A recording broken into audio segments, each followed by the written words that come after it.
Welcome back to the shop.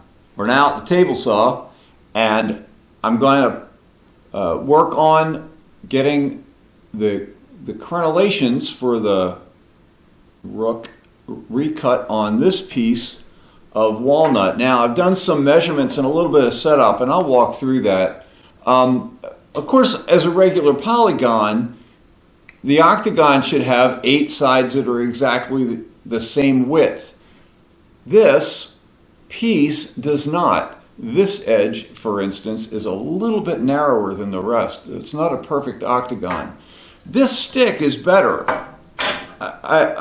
It's been too long. I don't remember all the details about exactly why I cut the polygon, the particular size that I did, in terms of how wide those things were, what the width of the pieces is from this, face to face across this stick. Turns out that's 1.5 inches. So the width of that is some multiple of relationship of some square root of 2.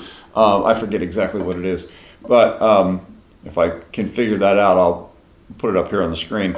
But that makes these face widths about 11/16. Some of them are closer to 10. So what I'm going to do is I'm going to really just remake this.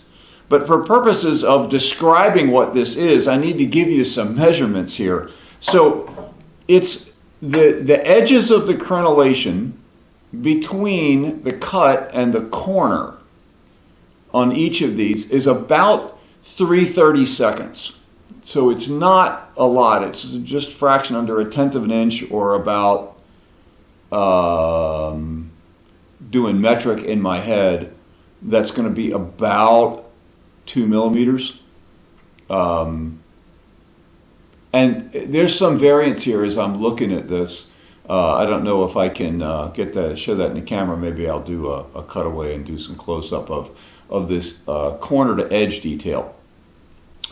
But what I'm really going to do is I'm going to make cuts all the way through with the table saw in each of the all 8 directions. And the reason I'm not doing it in just 4 is because I'm going to cut the middle out first.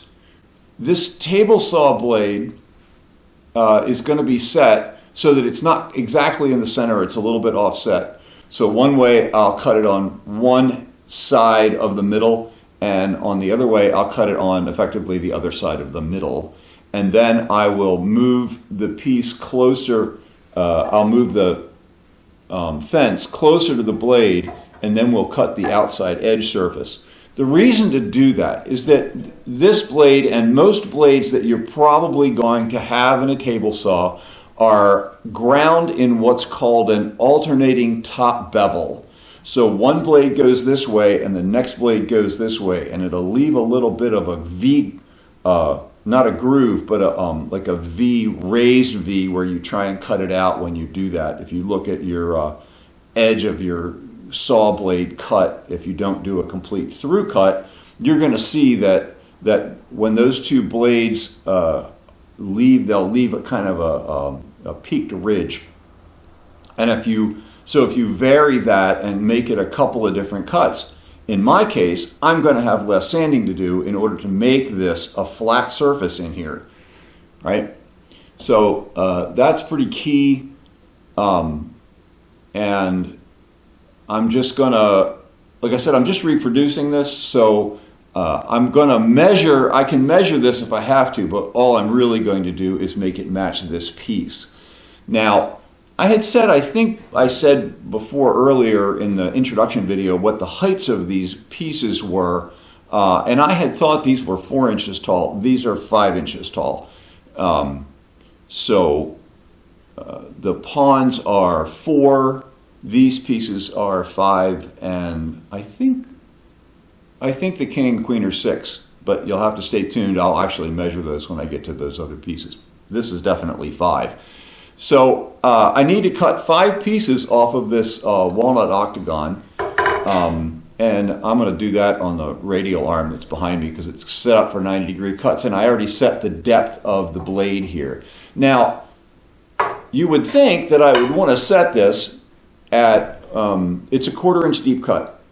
So you'd think I want to set it a 1/4 inch from the surface of the table saw. But in my case, special to my saw, probably peculiar to my saw, the blade guard insert here is set just ever so slightly below the surface of the saw. So what I did was I lowered the blade lower than I want it to be. And then I moved this piece through here and raised the blade until right here in the middle, I could just feel the blade touch that piece of wood. And then I know that the height is going to be correct, and when I sand it down, it's going to be almost exactly perfect. I can easily sand or file that so that I get a nice smooth and flat face in between these crenelations. Okay, so I'm going to cut a 5-inch. I'm going to cut it a little bit longer. I'd rather have 5.5 or 6 inches on this, so that if I screw the crenelations up, then I can cut them off and do it a second time. Then I can eventually cut the whole thing to length. So hold on, I'll be right back.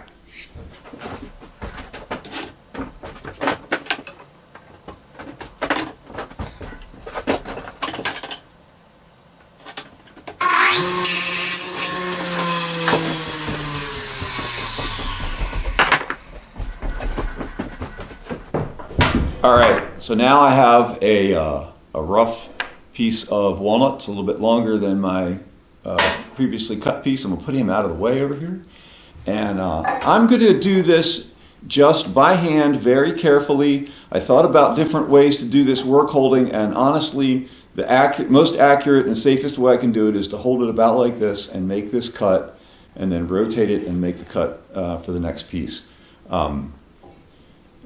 Everything here is nicely waxed so that all these surfaces move very smoothly. Have I got a little bit of roughness here? Yep. So I'm actually going to cut it on this other face. I could feel the roughness on that thing. I'm also going to keep my fingers well away from the blade, and if things were to kick back, my hands aren't going to be anywhere near the blade, and the blade's only sticking up a 1/4 inch anyway. I am sitting on a stool right now because I'm 6'4" and needed to be in camera frame, so I'm going to move that stool and not be sitting on something.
All right, here we go. That's the first pass.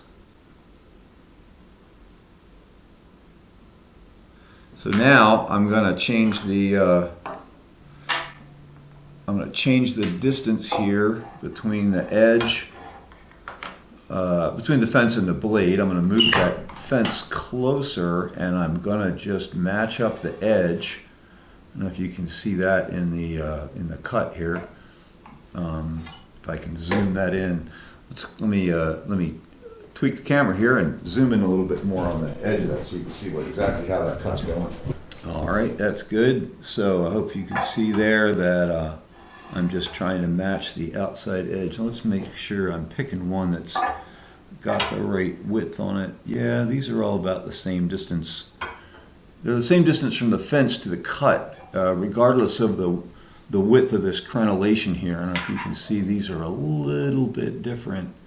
This one right here is really thin, and that one's a little bit thicker.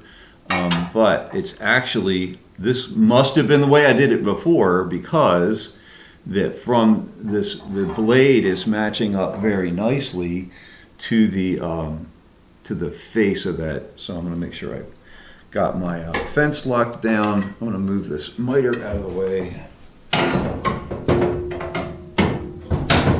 All right, he's gone. Okay. Put the piece back over here and make the next series of cuts.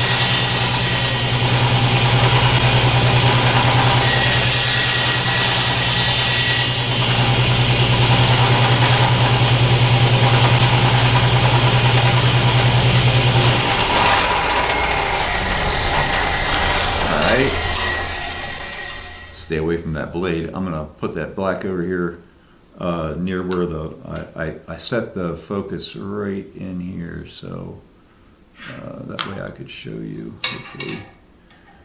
There's what that looks like after it's cut. Let's move the, I'm done with that. Move the fence out of the way and give it to you a little cleaner here. I know I set my focal point right here, so I know that this is in focus. So it's interesting, you think you know what sawdust smells like, and then you cut a different species of wood and find out that what you know that you know, thought you knew the smell of sawdust to be was actually, pine. It's, a 2x4. So cutting walnut is very, very different scent to that. So the grooves that are in here that you can see from the top of the, yeah. Can I zoom that in? Let's see if I can zoom that in and keep it in focus. No, that's as far as my zoom goes. Ha! My camera's across the shop. At least my remote and the camera aren't talking together. Come on, I know it's better than that. Come on. Nope. Okay. I'll do an inset here. So that the table saw blade definitely left grooves across that, and I'm a little more paranoid about nicking the faces or cutting the edges or things like that than I'm about fixing this interior. So I'll fix that by hand with a file and some sandpaper, probably on a sanding block. But yeah, that's got that Rook roughed out again. Very nice. All right, so here we are, zoomed in, and you can see, I think, the ridges that top alternating top bevel table saw blade left in there. So I'm going to have to clean those up with probably a file and some sandpaper. So let's get on it. All right, so welcome to the sanding portion of the video. First thing I need is a stick to go in between the crenellations so that I can wrap a piece of sandpaper around that and sand this whole face nice and flat like that one is. To do that, I cut a stick just about the right width, and I flattened these longer faces. It's just big enough for me to be able to hold. My hands are pretty big, so I need a kind of a big stick. But I want these top and bottom faces to be nice and smooth, And at the moment, I don't really have a good way to flatten this out with a machine, so I'm going to use a shooting board to do that. Just made this to hold pieces like this, and I'm making sure I'm cutting up the grain with this plane, and I'm just running this piece of wood a little proud of this face, and then that is not really very flat, so I need to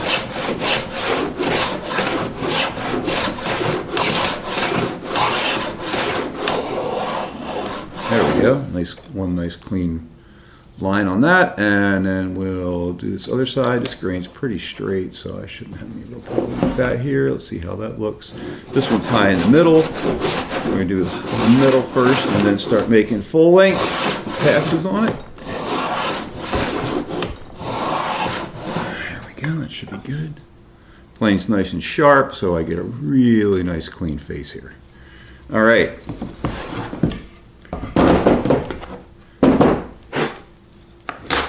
So I'm going to start with some 120. Actually, I'm going to start with some 100. I have a whole pack I got a long time ago of 100 grit garnet paper. So I'm going to start with the 100 grit. And then this is walnut. It's end grain. It's pretty soft. I should be able to flatten that out pretty quick. And then I'll probably work my way up to 223, 2400. Eventually, I'm going to sand just the outside faces of this, just by getting a flat piece of material. Probably I have some tempered glass. I'll put a whole sheet of sandpaper down on the tempered glass, and then I'll get a nice flat face. This table has some imperfections in it, and so I want these to be super flat. But I'll do all of those at once. That's just a flat face of an octagon. I do have to cut this one to height yet, right? It's a little bit tall. I left it a little bit tall, so if I screwed up the crenelations, I could do it again. So I do have to cut that down. The sizes on these end up being great. So I'll cut him down. And let me see if I can zoom in here and give you a little bit of this detail. Keep going. Come on. There we go. All right. Now, I've pre-trained the camera on manual focus on this. So there's right at this part of my table. So you can see that there's a nice chamfer there all the way around that. It makes the pieces as they sit on the table seem like they're floating a little bit. Kind of a nice elegant look. And those are all just created just with dragging it across sandpaper. And that's the true of all those pieces. So I'm just gonna sand these faces of the new one match the old one, but like I said, I'll do those all at once. And then at the very end, I'll talk about the finish that we put on these. It was a gel varnish, and it's probably got, I don't know, they probably got 6 coats on them. And these could all use to have the surfaces renewed, but this finish ends up really, really not too shiny. Feels really nice to the hand. I like the way the finishes come out on that. All right, there's some 220 for the future. This is more 220. I have a whole like production pack here. Got a bunch of different grits in it. So I'm just gonna drill into that. There's some 100 there on the front face.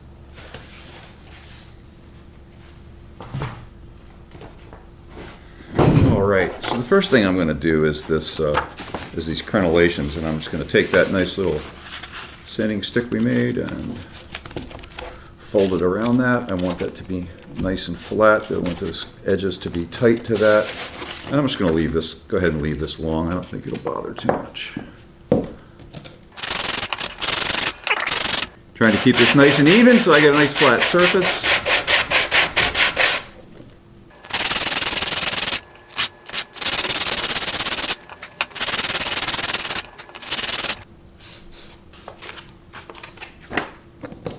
As the end's getting a little worn, I'm going to turn it around and make sure my stick's out on all the way to the edge.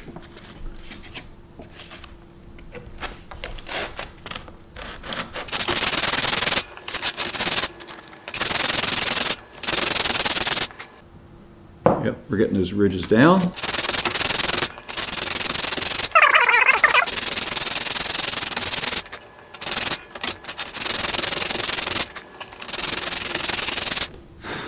probably do some better work holding here if I put this in a big wooden clamp. I might do better than just trying to, you know, just hold it by hand.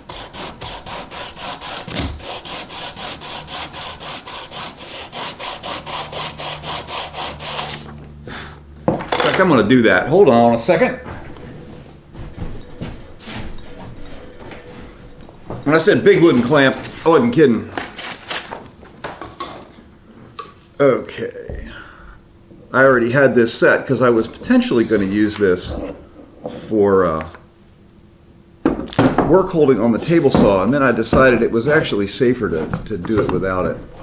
So I should just be able to open this up just a hair.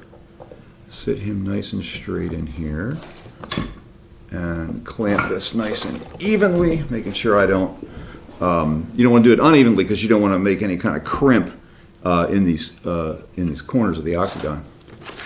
This will help considerably. Probably go to a new area of the sandpaper. I'm just going to roll it up a little bit.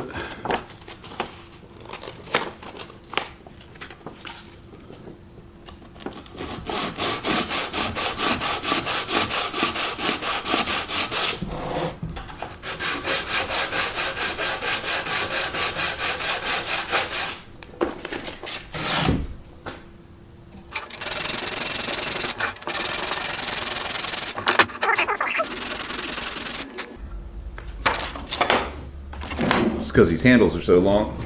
Let's put this back here on the bench.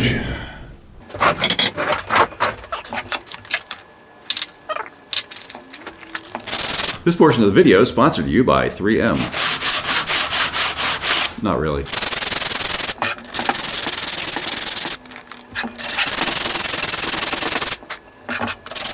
This work holding idea was really good.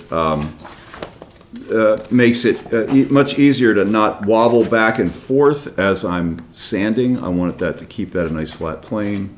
I'm trying to keep these the outside faces, these corners out here. I'm trying to keep them nice and sharp, not round them over. It's an ancient old Jorgensen clamp. I don't know where I got it. Probably somebody gave it to me, but maybe I bought it at a flea market or something. Every now and then I'll run across one at a yard sale or a antique shop or something. Sometimes you can get them really cheap because to some people they're just decorations and they'll just sell them for wall hangers. Turns out they're perfectly functional and you can get something really cheap.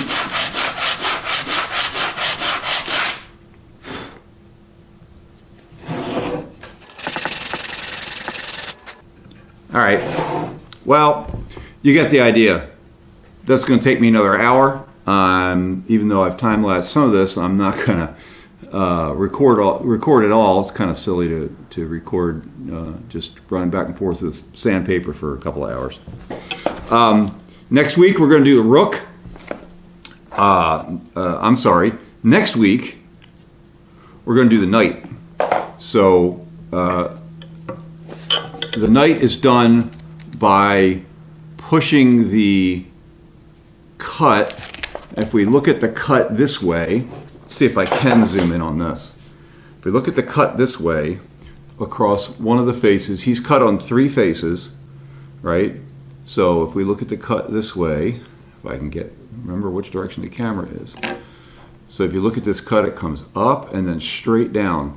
This was done by pushing this through across the saw blade, so the saw blade's sitting like this, and I'm pushing it across the blade this way.